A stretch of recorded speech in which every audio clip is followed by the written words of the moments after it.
na. Hindi makapaniwala ang maraming taga-subaybay sa naging takbo ng serye sa pagitan ng Houston Rockets at Golden State Warriors.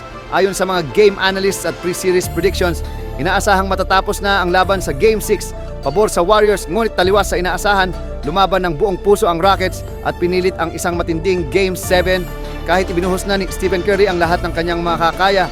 At sa kabila ng mga adjustments na ginawa ni Coach Steve Kerr, hindi pa rin sapat upang maipanalo ang laban.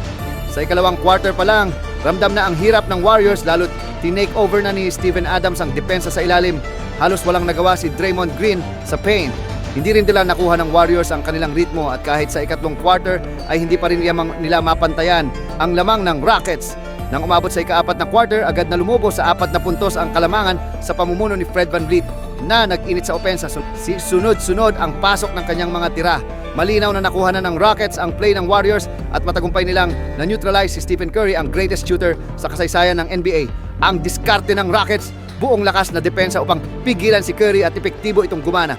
Ngayon, nakasalalay sa Game 7 ang kapalaran ng dalawang powerhouse teams. Ang tanong, kanino papanig ang tadhana? Matutuloy ba ng Rockets ang kanilang momentum papasok sa ikalawang round? O si Stephen Curry ang muling aangat para ipakita kung bakit siya tinatawag na greatest shooter of all time?